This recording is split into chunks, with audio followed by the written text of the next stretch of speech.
Remember the pie safe in your grandmother's kitchen on Christmas morning? 6 different pies cooling on wire racks, each one requiring techniques modern bakers abandoned? In the 1950s, 30 specific pies appeared at every Christmas gathering. 15 appeared regularly. Today, most families make 2. There was a time when the table was never empty. 30 pies. These weren't just desserts. They were edible proof that celebration required days of preparation. Number 12 appeared at every church funeral dinner throughout Pennsylvania Dutch country. Tonight, we are bringing them back. So, let's begin with the first one. Walk into any Depression-era Christmas kitchen, and you'd find vinegar pie cooling on the windowsill. This custard-like creation cost 15 cents and fed 8 people with pie that tasted like lemon meringue despite containing no lemons. Grandmothers made vinegar pie when lemons were too expensive, mixing vinegar with sugar, butter, eggs, and flour to create filling that tasted surprisingly like citrus.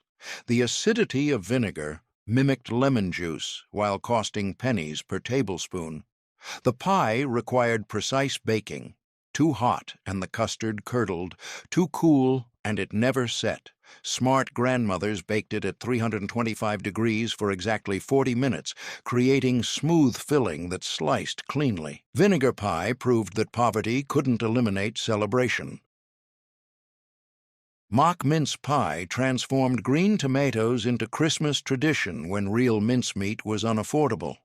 This spiced creation cost 25 cents and fed 8 people with pie that fooled guests into thinking it contained expensive dried fruits and suet. Grandmothers chopped green tomatoes fine, cooking them with raisins, molasses, vinegar, and spices until the mixture tasted like authentic mincemeat.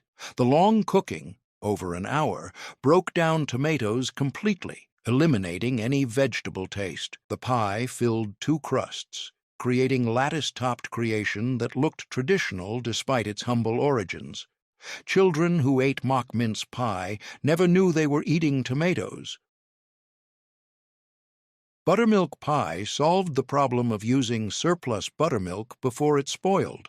This tangy custard pie cost 20 cents and fed 8 people with pie that tasted like sophisticated cheesecake despite simple ingredients. Grandmothers made buttermilk pie with buttermilk, sugar, eggs, butter, flour, and vanilla, creating filling that baked into smooth custard. The buttermilk's tang balanced sweetness perfectly, creating complexity that plain custard lacked. The pie required gentle baking to prevent curdling. Low temperature, 325 degrees, and patient waiting created custard that set without becoming grainy. Grandmothers who mastered buttermilk pie never wasted the liquid left from churning butter. Chess pie represented Southern tradition transplanted nationwide through church cookbooks. This simple custard pie cost 30 cents and fed 8 people with pie so sweet one slice satisfied completely. Grandmothers made chess pie with sugar, butter, eggs, cornmeal, and vinegar, creating filling that was essentially sweetened egg custard with cornmeal, providing slight texture. The vinegar prevented the filling from being cloyingly sweet while adding subtle tang. The name's origin sparked debates. Some claimed chest pie because it kept in pie chests. Others insisted cheese pie corrupted into chess. Sweet potato pie brought Southern tradition to Christmas tables nationwide. This spiced custard pie cost 40 cents and fed 8 people with pie that tasted like pumpkin's sophisticated cousin. Grandmothers baked sweet potatoes until soft, mashed them smooth, and mixed them with eggs, evaporated milk, sugar, butter, and spices. The filling baked into smooth custard that sliced cleanly without weeping or separating. The spices, cinnamon, nutmeg, ginger, had to be balanced perfectly. Too much overwhelmed the sweet potato's delicate flavor, too little made it bland. Experienced bakers developed instinct for proper spice ratios that made their sweet potato pies recognizable and requested year after year. Rehook 5 pies down. You've watched vinegar become lemon, green tomatoes fool dinner guests, buttermilk turn into cheesecake, cornmeal create Southern tradition, sweet potatoes rival pumpkin. Depression kitchens were laboratories where women tested substitutions, perfected timing, and proved that celebration didn't require wealth, just knowledge and determination. 25 more pies reveal what scarcity taught them. Shoofly pie announced Pennsylvania Dutch heritage and molasses-based sweetness that characterized Amish and Mennonite baking. This crumb-topped creation cost 35 cents and fed 8 people with pie so sweet that flies gathered around it during cooling, inspiring its distinctive name. Grandmothers made Shoofly pie in 2 styles: wet bottom with gooey molasses layer beneath crumb topping, or dry bottom with crumbs mixed throughout. The wet bottom version required careful baking to set the molasses layer without burning the crumb topping, while dry bottom needed even mixing to distribute crumbs without creating dense spots. The molasses provided iron and robust flavor that made Shoofly pie substantial enough to serve for breakfast in Pennsylvania Dutch households. Christmas morning featured Shoofly pie alongside coffee, creating sweet start to the holiday that required no additional preparation. The crumb topping, flour, brown sugar, butter, and spices had to achieve perfect texture. Too fine, and it dissolved into the molasses; too coarse, and it stayed dry and separated. Transparent pie earned its name from the translucent filling that allowed you to see through it when held to light. This Southern specialty cost 25 cents and fed 8 people with pie that tasted like pecan pie without the pecans. Grandmothers made transparent pie with sugar, butter, eggs, and cream, creating filling that was essentially caramelized custard. The key was cooking the sugar and butter together until they began to caramelize before adding eggs and cream, creating the characteristic amber color and deep flavor. The filling had to be strained to remove any lumps, creating the smooth, translucent appearance that gave the pie its name. Baking at moderate temperature allowed the filling to set without curdling or becoming grainy. Churches in Kentucky and Tennessee particularly favored transparent pie because it required no expensive nuts or fruits, making it economical for large gatherings. Marlborough pie brought colonial New England tradition to Christmas tables, surviving centuries through family recipe cards passed down through generations. This apple custard creation cost 50 cents and fed 8 people with pie that combined fruit and custard in ways that seemed sophisticated. Grandmothers made Marlborough pie with applesauce, eggs, cream, sugar, lemon juice, and sherry when available. The applesauce had to be thick and smooth. Watery sauce created soggy crust and separated filling. Many grandmothers made their own applesauce specifically for this pie, cooking apples until completely soft, then straining to remove any lumps. The custard element required gentle baking to prevent curdling. The eggs and cream set into smooth filling that held the applesauce in suspension, creating texture that was neither purely custard nor purely fruit, but something in between. Jefferson Davis pie honored the Confederate president through rich, date-studded custard that Southern churches served with pride, despite the name's controversial implications. This elaborate creation cost $1 and fed 8 people with pie that tasted like sophisticated candy. Grandmothers made Jefferson Davis pie with dates, pecans, eggs, sugar, butter, and spices, creating filling that was essentially fruit and nut custard. The dates had to be chopped fine and distributed evenly to prevent clumping, while pecans needed toasting to intensify flavor before adding to filling. The filling required careful baking. The high sugar content meant it could burn easily despite moderate oven temperature. Watching carefully and rotating the pie halfway through baking ensured even browning and proper setting. Southern Baptist churches particularly favored this pie, despite, or perhaps because of, its controversial name. Serving Jefferson Davis pie announced regional pride and refusal to completely abandon Confederate heritage, making the pie into political statement as much as dessert.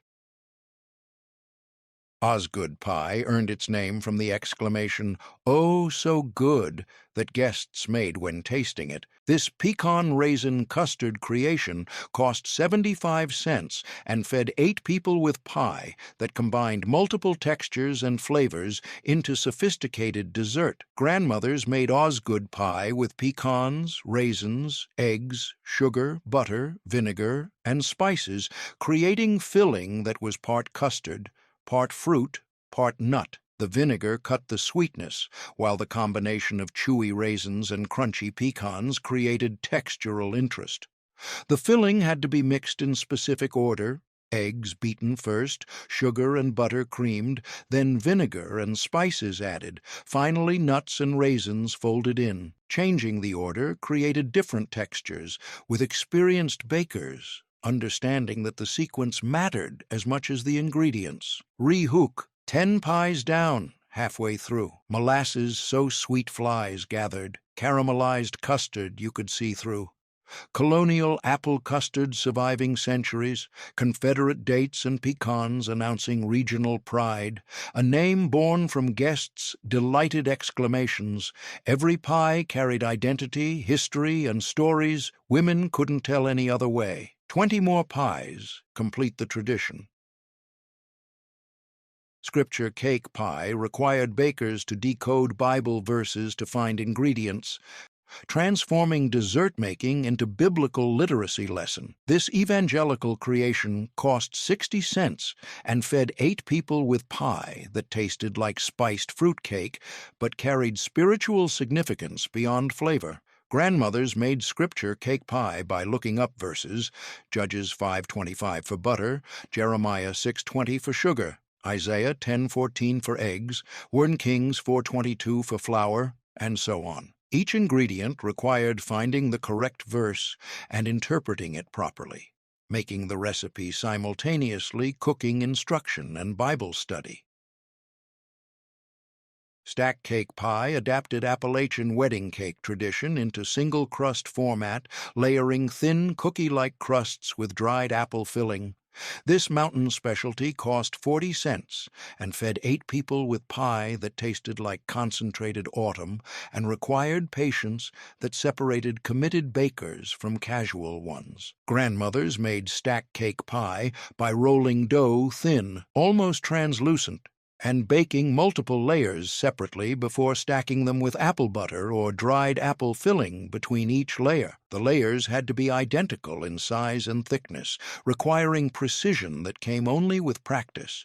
The assembled pie needed aging, at least 3 days, for the layers to soften and absorb moisture from the filling. Fresh stack cake was dry and disappointing, but properly aged stack cake, green tomato pie transformed end-of-season tomatoes into convincing apple pie imitation that fooled even experienced eaters. This Depression-era deception cost 30 cents and fed 8 people with pie that proved vegetables could masquerade as fruit through proper technique and seasoning.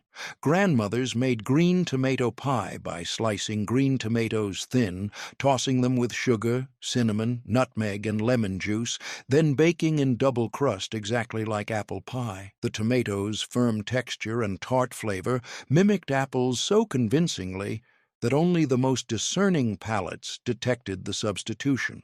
The key was removing excess moisture.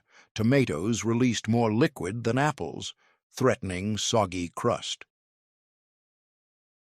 Parsnip pie transformed root vegetables into sweet custard that tasted like pumpkin's sophisticated cousin, fooling guests who expected only fruit or cream fillings. This colonial revival cost 35 cents and fed 8 people with pie that proved vegetables could create dessert when properly prepared. Grandmothers made parsnip pie by boiling parsnips until soft, mashing them smooth, then mixing with eggs, cream, sugar, ginger, and nutmeg. The parsnip's natural sweetness intensified during cooking, requiring less added sugar than pumpkin while creating more complex flavor with slight earthy undertone. Many grandmothers forced cooked parsnips through potato ricers twice, ensuring silky consistency that characterized proper parsnip pie. Congregational churches in New England served parsnip pie as connection to colonial foodways when early settlers used parsnips for sweetening before sugar became affordable.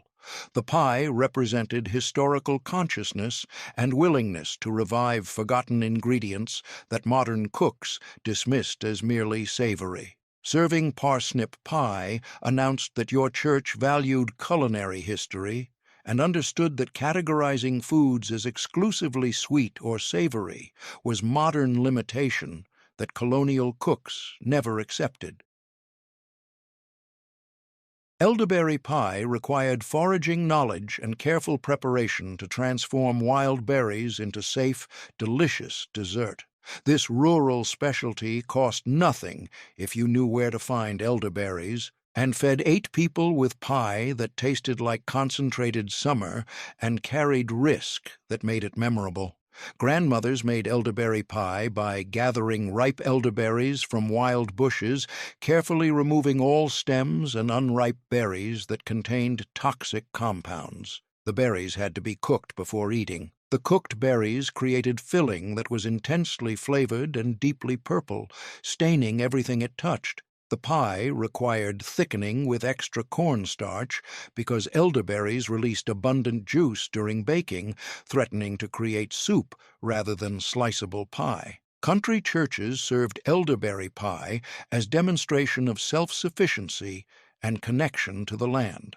The foraging knowledge required to safely gather elderberries represented skills passed down through generations, connecting present congregations to pioneer ancestors who'd survived by knowing which wild plants were safe and nutritious. The pie proved that the best ingredients were sometimes free to those with knowledge to find and prepare them properly.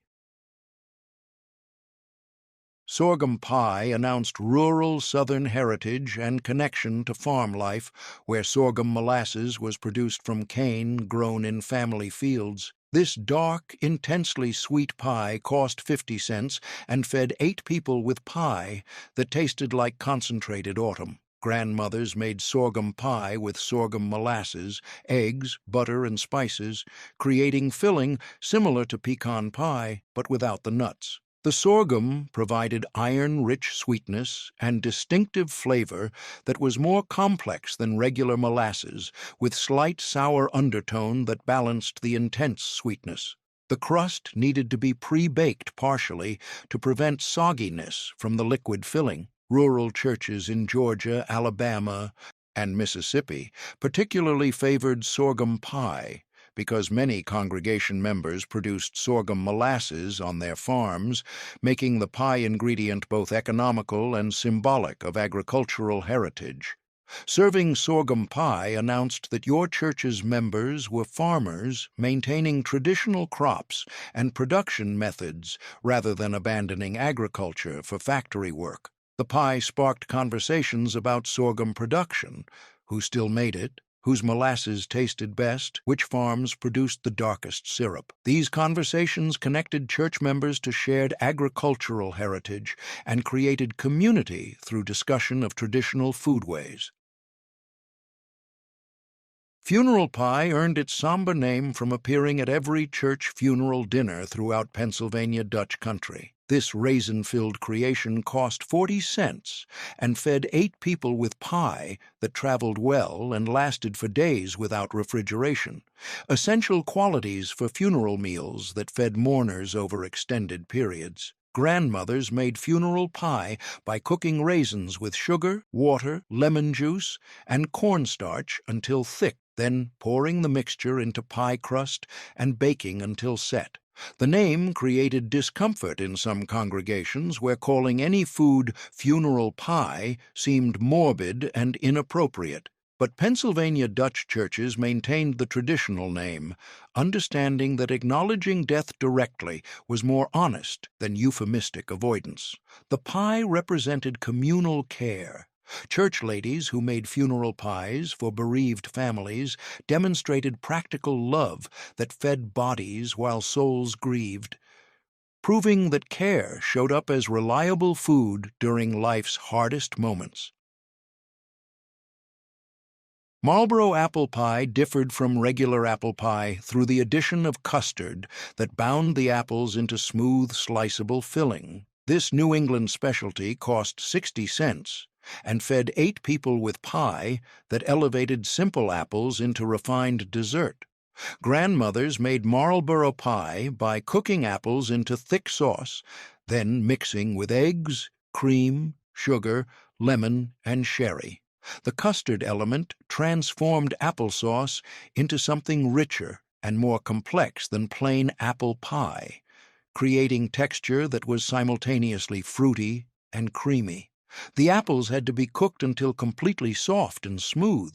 Any lumps created uneven texture in the finished pie. Many grandmothers pressed cooked apples through sieves, ensuring absolute smoothness that characterized proper Marlborough pie. The custard required gentle baking to prevent curdling. The eggs and cream set slowly at moderate temperature, creating smooth filling that sliced without weeping or separating. Overbaking created grainy texture that announced amateur technique. Congregational churches throughout New England served Marlborough pie as connection to colonial heritage. The pie appeared in the first American cookbooks, making it historically significant beyond just being delicious. Serving it demonstrated awareness of culinary history and pride in regional foodways that connected present congregations to founding generations. The sherry in the recipe sparked debates in temperance-minded congregations, with some churches insisting on the traditional alcoholic version, while others substituted apple cider, creating denominational variations that marked theological differences through pie ingredients. This is the pie the hook promised would humble you. Lard crust pie wasn't one pie, but a technique requiring 3 separate doughs, one for bottom crust, one for top crust, and one for decorative elements, each made with lard rendered by hand from pork fat.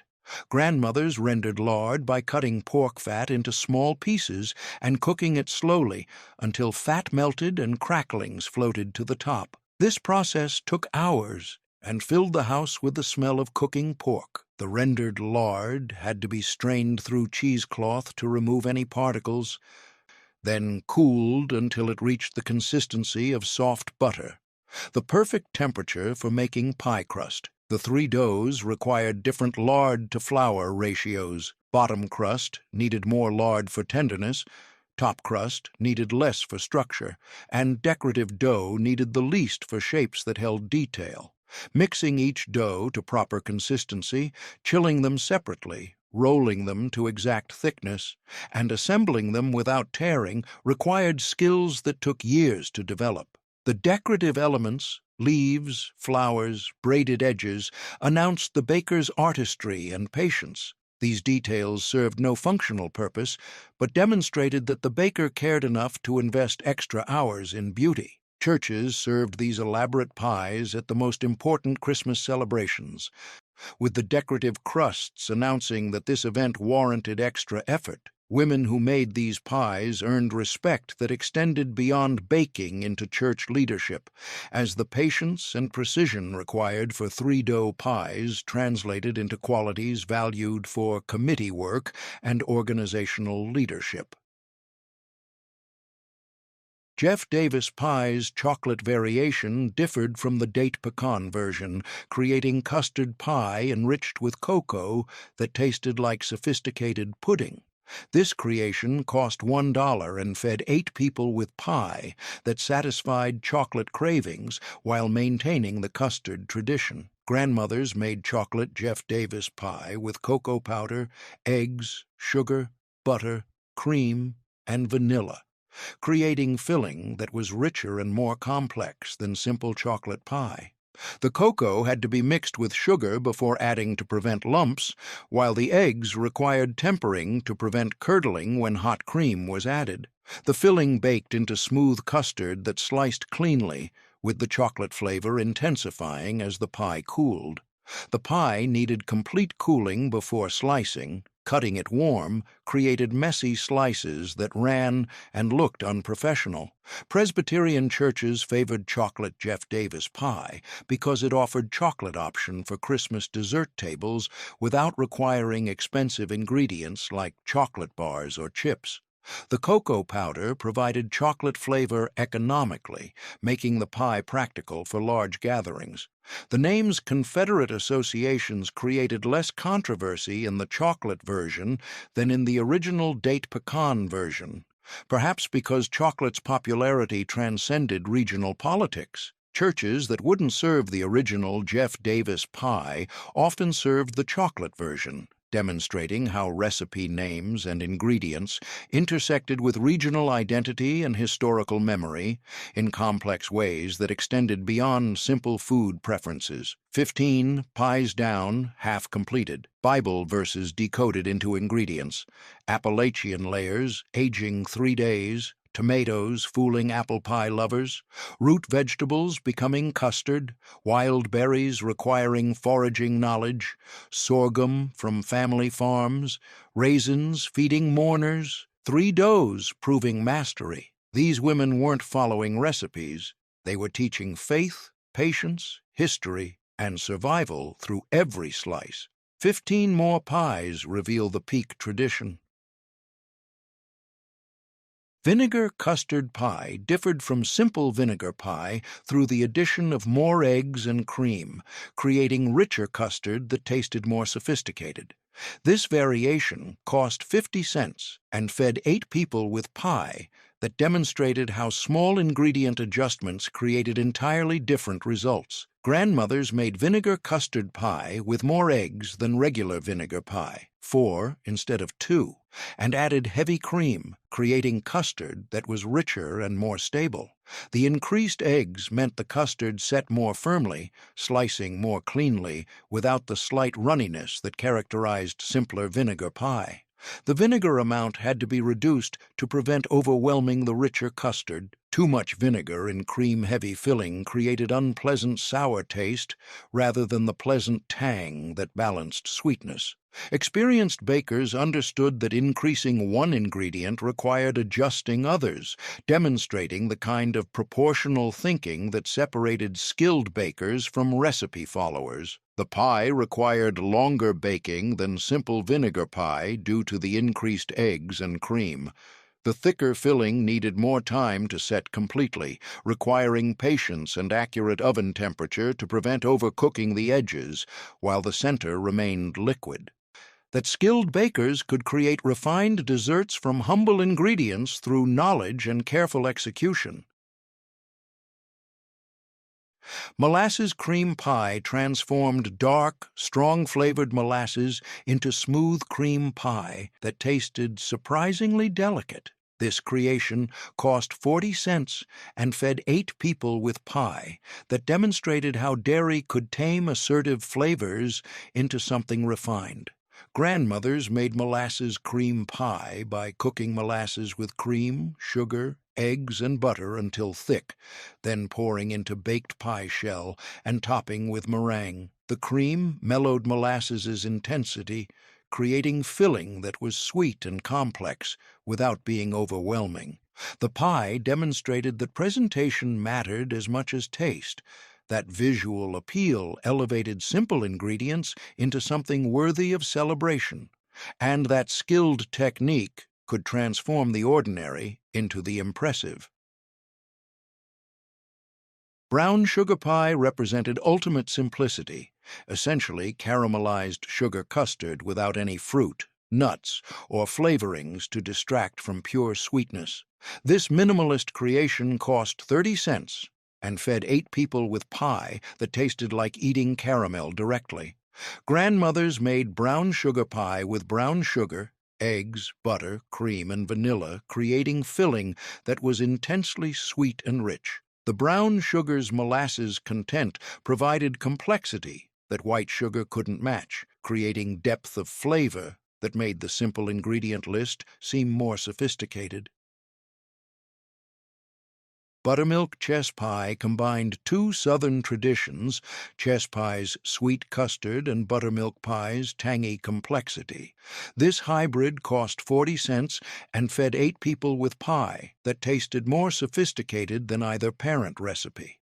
Grandmothers made buttermilk chess pie with buttermilk, sugar, eggs, butter, cornmeal, and vinegar, creating filling that was tangier than regular chess pie but sweeter than plain buttermilk pie. The cornmeal provided slight texture that distinguished it from smooth custard pies, creating something more interesting and complex. The buttermilk had to be fresh. Old buttermilk that had separated created grainy texture and off flavors. The eggs required thorough beating to incorporate enough air to lighten the dense filling, preventing the heavy, leaden texture that characterized poorly made chess pies. The pie baked at moderate temperature until the top turned golden brown and developed slight cracks. These cracks were desirable, announcing proper baking and creating rustic appearance that was part of the pie's charm. Smooth-topped chess pie suggested underbaking, while excessive cracking meant too hot oven. Sugar cream pie represented Indiana's state pie and Midwest farm tradition.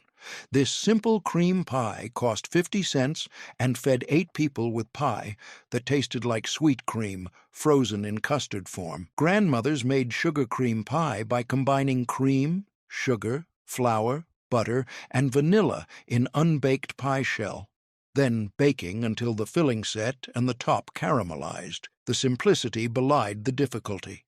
The filling had to set without curdling. The cream had to caramelize without burning, and the crust had to bake through without becoming soggy. The pie had to cool completely before slicing.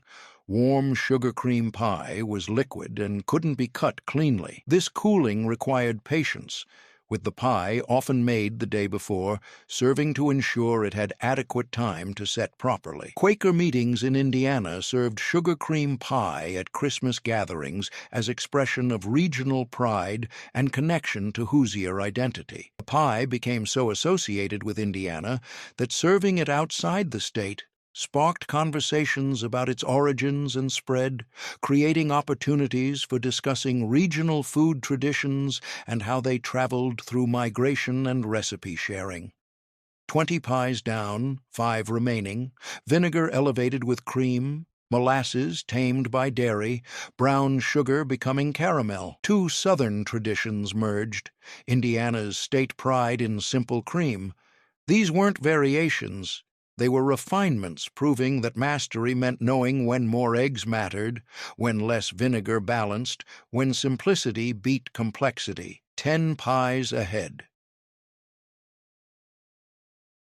Transparent custard pie elevated the basic transparent pie through additional eggs and cream, creating filling so smooth and clear it resembled amber glass. This refined version cost 75 cents and fed 8 people with pie that demonstrated how technique refinements created superior results. Grandmothers made transparent custard pie with more eggs than basic transparent pie.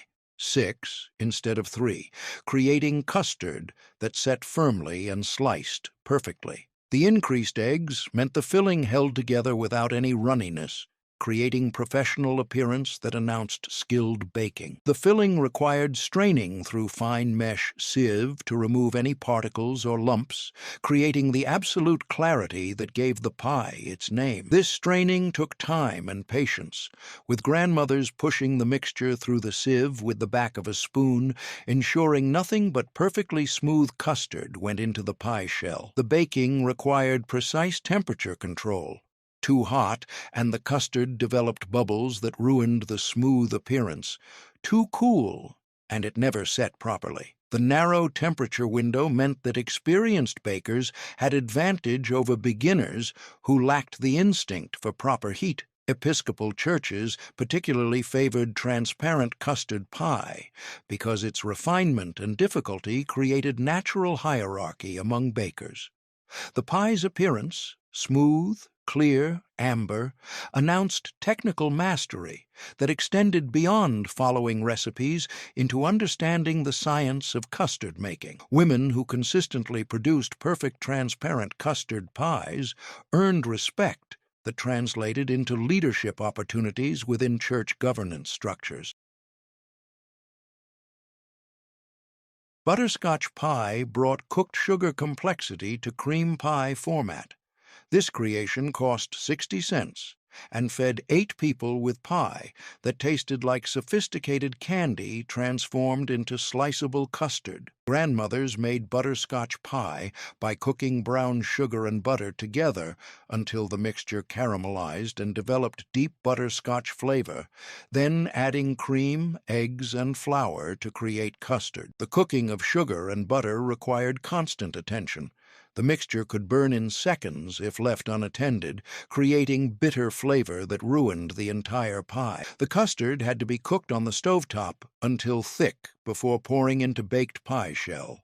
This double cooking caramelized the custard, thickened gradually, with grandmothers stirring constantly to prevent scorching on the bottom of the pan. The cooled pie needed refrigeration to set completely, making it impractical for churches without adequate cooling space. The meringue, or whipped cream topping, had to be added just before serving to prevent sogginess or weeping. Methodist churches favored butterscotch pie because its reliable crowd-pleasing qualities made it safe choice for events where impressing visitors mattered. The familiar butterscotch flavor appealed to children and adults simultaneously, creating inclusive dessert that everyone enjoyed rather than polarizing specialty that only sophisticated palates appreciated. This democratic quality aligned with Methodist emphasis on accessible faith and inclusive community.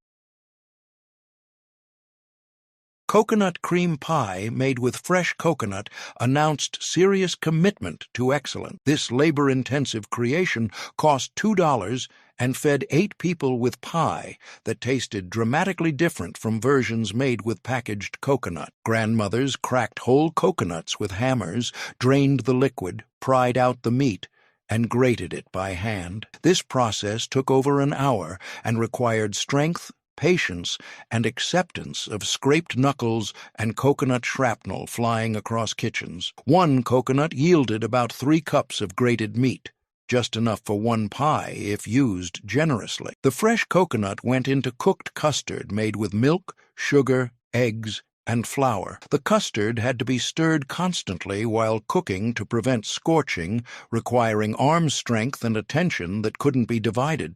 The coconut added during cooking infused the custard with flavor that packaged coconut couldn't match. The cooled custard went into baked pie shell and topped with meringue made from the leftover egg whites. The meringue had to seal to the crust edges completely to prevent shrinking and weeping, requiring careful spreading and brief baking to brown the peaks. Baptist churches particularly favored fresh coconut cream pie for Christmas because the labor required demonstrated the kind of sacrifice that Baptists considered appropriate for celebrating Christ's birth. The extra effort elevated the pie beyond mere dessert into offering, making it simultaneously food and worship through the dedication it represented.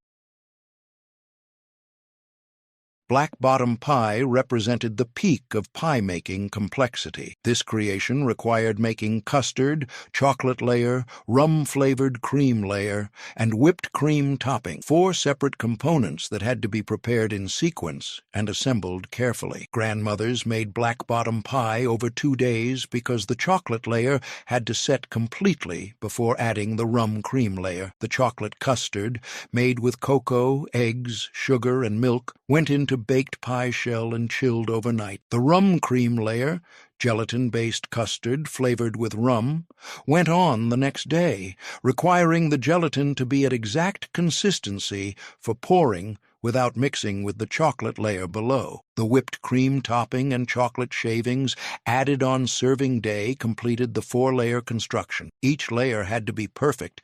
Any failure in one layer ruined the entire pie, making this a high-stakes baking project that separated confident bakers from cautious ones. The rum sparked debates in temperance-minded churches, with some congregations refusing to serve black-bottom pie, while others argued that the small amount of rum was acceptable for special occasions. These debates revealed denominational differences about alcohol that extended beyond pie into communion wine controversies and social event policies. Catholic churches embraced black bottom pie without controversy, serving it at Christmas festivals as demonstration of sophisticated baking that rivaled professional bakeries. The pie's complexity announced that church ladies possessed skills worthy of respect and that their contributions to church life extended beyond simple domestic tasks into genuine artistry.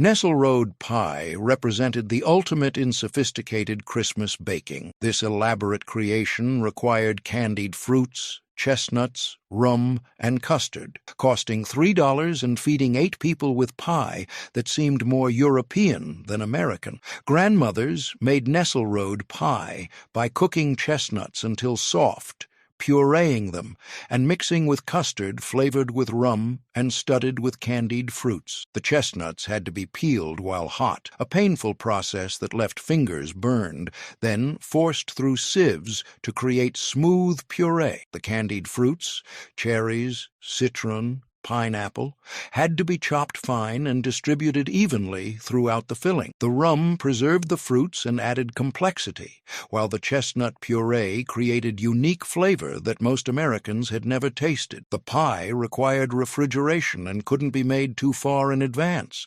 The candied fruits released moisture over time that made the filling watery. This timing challenge meant making the pie within 24 hours of serving, requiring last-minute work that added stress to holiday preparation. Episcopal churches favored Nesselrode pie because its European sophistication and expensive ingredients announced that the congregation valued refinement and could afford luxury. The pie became status symbol, with churches competing to serve the most elaborate version as demonstration of their social position and cultural sophistication. The pie represented the peak of church lady baking culture. Expensive ingredients, complex techniques, European inspiration, and impressive presentation all combined into one dessert that announced that your church's ladies possessed skills, resources, and dedication worthy of respect and admiration. Maple syrup pie brought Vermont and New Hampshire tradition to Christmas tables through pure maple syrup, creating custard that tasted like liquid gold, transformed into sliceable dessert. This regional specialty cost about $1, expensive because real maple syrup was costly even in maple-producing regions, and fed 8 people with pie that announced your family valued authentic ingredients over cheap substitutes. Grandmothers made maple syrup pie by heating pure maple syrup with cream and butter, then whisking in beaten eggs and pouring the mixture into unbaked pie shell. The filling had to be strained to remove any foam or impurities, creating smooth custard that set into firm, sliceable filling during baking. The maple syrup had to be pure, No imitation maple flavoring or corn syrup blends could create the complex, nuanced flavor that real maple syrup provided. The different grades of maple syrup created different flavored pies, with darker grade B syrup creating more robust maple-forward pies, while lighter grade A created more delicate, subtle flavor. The pie, baked at moderate temperature until the filling set, but still jiggled slightly in the center when gently shaken. This slight jiggle was essential. Fully set filling meant overbaked pie that would be grainy instead of smooth. The residual heat finished cooking the center after the pie came out of the oven, creating perfect texture throughout. The pie had to cool completely before slicing, or the filling would run and create messy slices. This cooling took several hours. Vinegar meringue pie elevated simple vinegar pie through towering meringue topping that transformed humble filling into impressive dessert worthy of company. This showstopper cost about 60 cents and created pie that looked as dramatic as it tasted tangy and sweet. Grandmothers made vinegar meringue pie by preparing vinegar custard filling. Vinegar, sugar, butter, eggs, and flour cooked until thick, then pouring it into baked pie shell and topping with meringue made from the leftover egg whites. The meringue had to be beaten to stiff, glossy peaks, then spread over the hot filling and sealed carefully to the crust edges to prevent shrinking. The meringue required specific technique. Egg whites beaten with cream of tartar for stability. Sugar added gradually once the whites were foamy. Beating continued until the meringue formed stiff peaks that held their shape when the beater was lifted. Underbeaten meringue wept and collapsed, while overbeaten meringue became grainy and separated. The sealing was crucial. The meringue had to touch the crust all the way around the pie's edge, with no gaps where it could pull away during baking. This complete seal prevented the meringue from shrinking as it cooled, creating the neat professional appearance that separated skilled bakers from amateurs. The pie went into hot oven just long enough to brown the meringue peaks, usually 5 to 7 minutes at 400 degrees. The high heat browned the surface quickly without overcooking the meringue, which would make it tough and rubbery.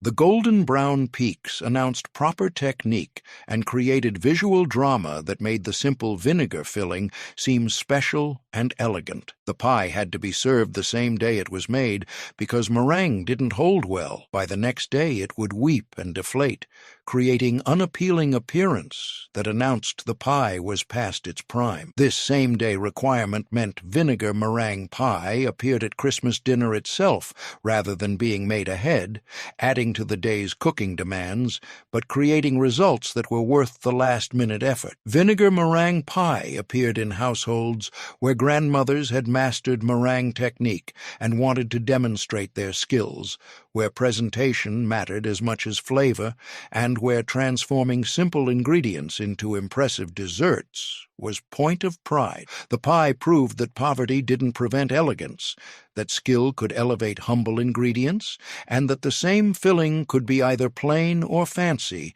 depending on how it was presented. The meringue technique transferred to other pies: lemon meringue, chocolate meringue, making it foundational skill that elevated multiple desserts and demonstrating that mastering one technique opened doors to creating many impressive dishes. Honey pie brought beekeeping tradition to Christmas tables through honey creating custard that tasted floral and complex, completely different from sugar-sweetened pies. This rural specialty cost about 50 cents if you kept bees or knew beekeepers, more if you had to purchase honey, and fed 8 people with pie that connected families to agricultural traditions and seasonal rhythms. Grandmothers made honey pie by heating honey with butter until melted and combined, then whisking in beaten eggs and cream to create custard filling. The honey had to be raw. Unfiltered honey, processed honey, lost the complex flavors and floral notes that made honey pie distinctive and special. The honey variety mattered enormously. Clover honey created mild, sweet pie, while buckwheat honey created robust, almost savory pie with dark color and intense flavor. Wildflower honey created complex, varied flavor that changed based on which flowers the bees had visited, making each batch of honey pie slightly different and unique. The filling required gentle heating. Honey scorched easily and developed bitter, burnt flavor if heated too quickly or at too high temperature. Grandmothers learned to heat honey slowly over low heat, stirring constantly and never letting it boil, creating smooth filling without any burnt taste. The pie baked at low temperature, 300 degrees, for longer time than most custard pies because honey-based custards set differently than sugar-based ones. The low, slow baking prevented the honey from caramelizing too much and developing overly strong flavor, creating custard that was sweet and floral rather than dark and intense. Honey pie appeared primarily in rural areas where beekeeping was common and where families maintained hives as part of diversified farming. The pie announced connection to traditional agriculture and to the seasonal rhythms of beekeeping, honey harvest in late summer, honey pie at Christmas, using honey put up months earlier. The pie sparked conversations about beekeeping. Whose bees produced the best honey, which flowers created the most interesting flavors, how the winter was affecting the hives. These discussions connected church members to agricultural knowledge and traditional practices that were disappearing as fewer families kept bees. Honey pie taught that sweeteners had distinct flavors and personalities, that honey wasn't just sugar substitute but ingredient with its own character, that the source of sweetness mattered as much as the amount, and that connecting to food production, even something as simple as keeping bees, created deeper appreciation for ingredients and the labor required to produce them. The pie also taught about terroir and seasonality, that honey from different locations and different times of year tasted different, that food could express place and season, and that these variations were features rather than bugs, creating interest and connection rather than problematic inconsistency. Buttermilk. Lemon pie combined buttermilk's tang with lemon's brightness, creating double-tart custard that cut through Christmas dinner's richness and provided palate-cleansing contrast to heavy foods. This refreshing creation cost about 50 cents and fed 8 people with pie that was lighter and brighter than most Christmas desserts. Grandmothers made buttermilk lemon pie by mixing buttermilk with lemon juice, lemon zest, sugar, eggs, and melted butter, creating filling that was intensely tangy and bright yellow from the lemon. The double acid, buttermilk and lemon, created complex tartness that was more interesting than either ingredient alone could provide. The lemon zest was essential. Without it, the pie tasted flat despite the lemon juice, but with zest, it had bright, true lemon flavor that announced itself before you even tasted the pie. Grandmothers grated lemon zest on fine graters, being careful to get only the yellow part and avoid the bitter white pith underneath. The filling had to be strained before pouring into the pie shell to remove any zest pieces that were too large and any bits of cooked egg that might have formed when the hot butter hit the cold buttermilk. This straining created smooth, refined filling that looked as elegant as it tasted. The pie baked at moderate temperature until the filling set, but still jiggled slightly in the center. The high acid content meant the filling set more firmly than plain custard, creating pie that sliced very cleanly and held its shape on the plate without any runniness. Pie was best served slightly chilled rather than room temperature. The cold enhanced the refreshing quality and made the tartness more pronounced and palate-cleansing. This preference for chilled serving meant the pie had to be made at least several hours ahead to allow proper cooling time in the refrigerator. Buttermilk lemon pie appeared at Christmas dinner in households where cutting through richness was valued, where not every dessert had to be sweet and heavy, and where variety meant including something bright and refreshing alongside the traditional rich pies. The pie demonstrated understanding of meal composition and balance, showing that the best dessert tables offered contrasts in flavor, texture, and richness, rather than just variations on the same theme. Applesauce spice pie completed the collection by demonstrating how home-canned applesauce from fall harvest became Christmas dessert, connecting the seasons and showing how preservation enabled celebration. This economical creation cost about 30 cents if you'd put up your own applesauce, and fed 8 people with pie that tasted like autumn preserved in custard form. Grandmothers made applesauce spice pie by mixing home-canned applesauce with eggs, cream, brown sugar, and warming spices, cinnamon, nutmeg, cloves, allspice, creating filling that was part fruit, part custard, with texture somewhere between pumpkin pie and apple pie. The applesauce had to be thick. Watery sauce created soggy crust and separated filling that announced poor preparation or inferior applesauce. The spices had to be balanced carefully to complement rather than overwhelm the apple flavor. Too much clove created medicinal taste. Too much cinnamon made the pie one-dimensional, but proper balance created warm, complex flavor that tasted like Christmas in pie form. The filling required gentle baking to prevent curdling. The eggs and cream needed slow, even heat to set properly without becoming grainy. The moderate oven temperature and patient waiting created smooth custard that held the applesauce in suspension, creating cohesive filling rather than separated layers. The pie could be made with store-bought applesauce in a pinch, but home-canned applesauce created superior pie with more complex flavor and better texture. The difference was noticeable enough that experienced pie eaters could tell whether the applesauce was homemade or purchased, creating subtle status marker that separated families who preserved their own food from those who relied on store-bought ingredients. The pie taught that preservation enabled celebration, that fall's labor made winter's feasting possible, that the best Christmas desserts often contained ingredients put up months earlier, and that the seasonal cycle of food production created rhythm and meaning that transcended individual meals. Applesauce spice pie represented everything these 30 pies demonstrated: resourcefulness, planning, skill, connection to seasons and agriculture, transformation of simple ingredients through technique,